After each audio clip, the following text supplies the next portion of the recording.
Yom Tov, L'chaim, L'chaim. Shana Tova, B'limud Chassidus, B'darkei Chassidus, T'kaseva Zeh Chassidus. Tonight we're going to be discussing the two neshamas that the Alter Rebbe explains throughout the Tanya, the Nefesh HaElokis and the Nefesh HaBahamis. It's important to have a good understanding and a complete and thorough grip on these two neshamas, because through understanding these two neshamas we can have a really proper appreciation for everything else the Alter Rebbe explains in the Tanya, because this is the foundation for understanding and appreciating all the other aspects of the Tanya. So the first step of understanding the two neshamas is, of course, understanding each one on its own, but also understanding the difference between the two neshamas. What is the difference between the Nefesh HaBahamis and the Nefesh HaElokis? And also understanding what is so unique. What is this big chiddush of the Alter Rebbe here in Tanya discussing the two neshamas? So the first thing I want to tell you is, if we look back in history, before the Alter Rebbe wrote the Tanya, there was not really any teachings of Chassidus in this nature written down. There were teachings of the Baal Shem Tov, the Mezritch Magid, explaining a Vart in the Parsha, a nice Inyan. But here the Alter Rebbe is taking on the struggle of each and every Yid, which the Alter Rebbe says the goal, the drive to become a Beinoni. So by understanding who we are, the two neshamas that we hold, says the Alter Rebbe, we can also understand how we're supposed to face that challenge and therefore improve in our Avodas Hashem on a constant basis.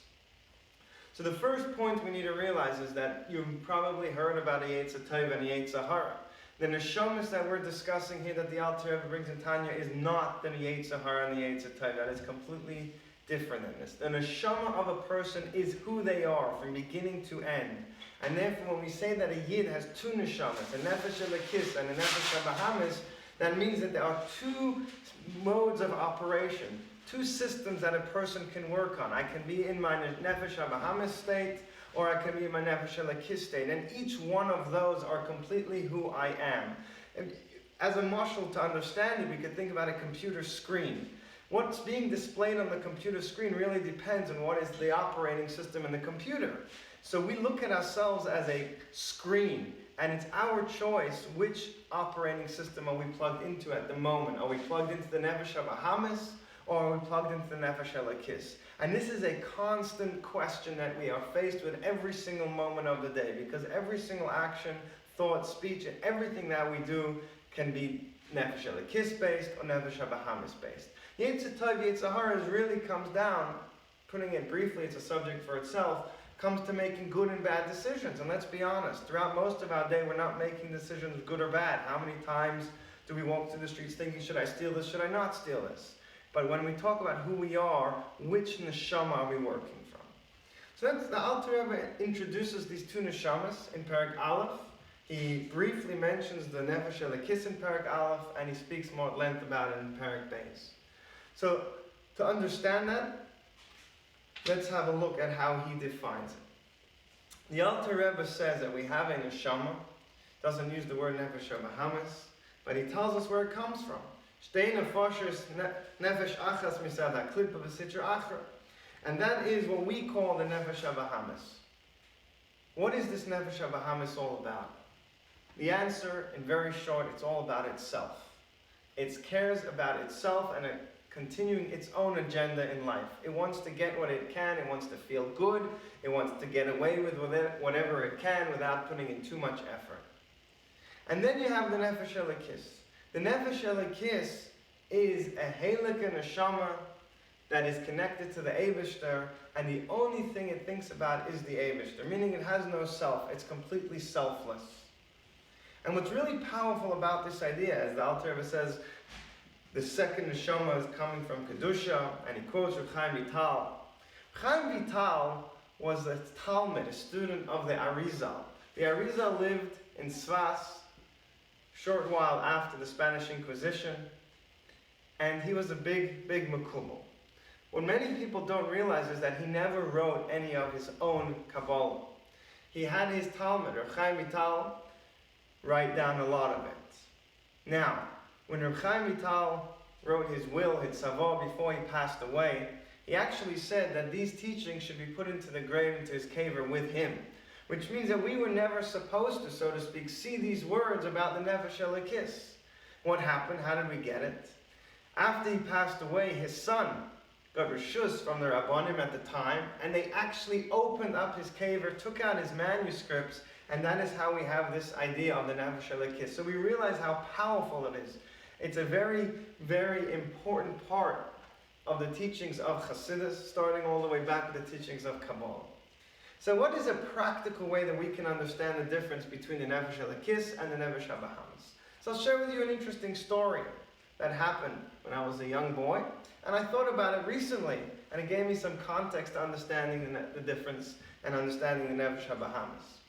So there I was with my family in the zoo, in the aquarium, and we're watching a seal show. I'm sure many of you have done that as well. Sit down and you start watching. One seal comes out, flips through the hoops, catches a ball, and each time the trainer throws the seal a fish. Along comes one of the seals, does the first trick through the hoop, and he gets a fish. The next trick it's supposed to do is catch a ball in its mouth, and it's refusing to do that. Along comes the trainer, takes another fish from the bucket and waves it in the face of the seal, trying to get it to do the trick.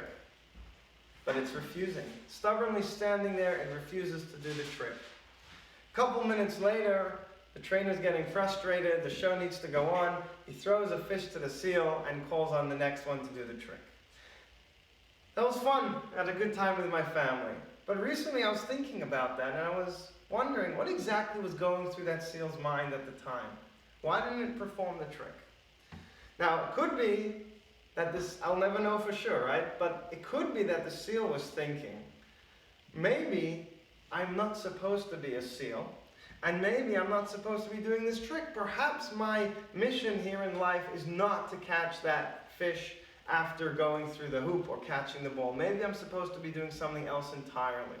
Maybe I'm not even supposed to be a seal and I'm not accomplishing anything. Maybe I should be in the jungle and I should be a lion or in the sky as an eagle. Could be. But for some reason I doubt that is what was going through the seal's mind. What was going through the seal's mind, I could safely say, was he was thinking, I want fish. That's all I care about. I enjoy the little fish and I want more and more of that fish. I know that for the most part I'm going to have to do a trick to get that fish.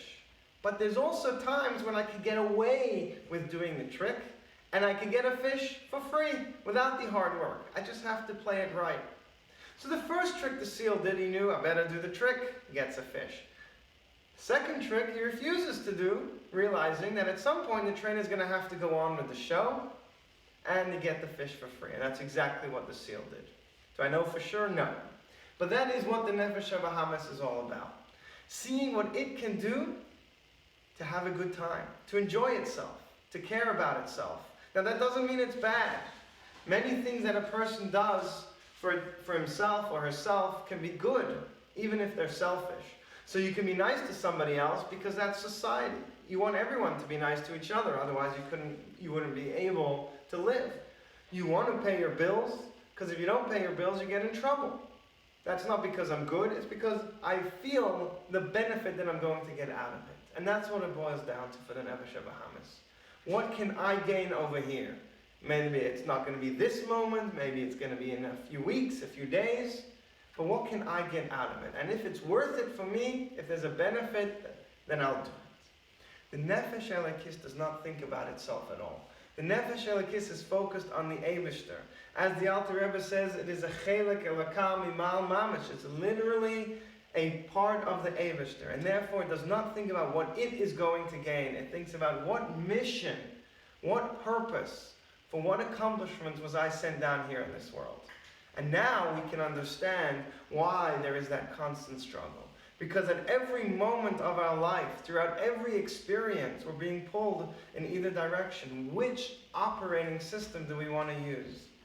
Are we going to see it through the eyes of the Nefesh Elokis and recognize that it's not about me and what feels good, but because the Eibishter wants me to accomplish something? Or am I going to see it through the eyes of the Nefesh HaBahamis, and then I'm going to do what feels good, what makes me happy, what makes me feel accomplished?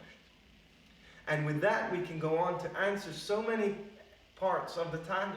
With that, the Alter Rebbe addresses so many issues that a person may face in their Avodas Hashem. because it's always going to boil down to the question, which glasses am I looking at it through? Am I looking at it through the lens of the Nefesh Elokis or the Nefesh Bahamis? So I'll give you an example. We talk about feeling Avas Yisrael. The Alter Rebbe says, at the end of the day, you cannot have proper Avas Yisrael if you're living only through your Nefesh Bahamis. Why is that? Because it all boils down to self.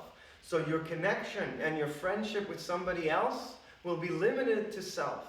You might go out of your way to help somebody else because you feel it's right. But at some point, at some level, you're going to be blocked because there's no more self involved.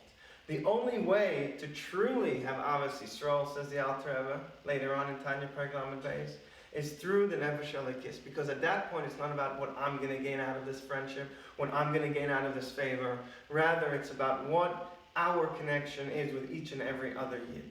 And Alter Rebbe explains so many other areas in Avodas Hashem.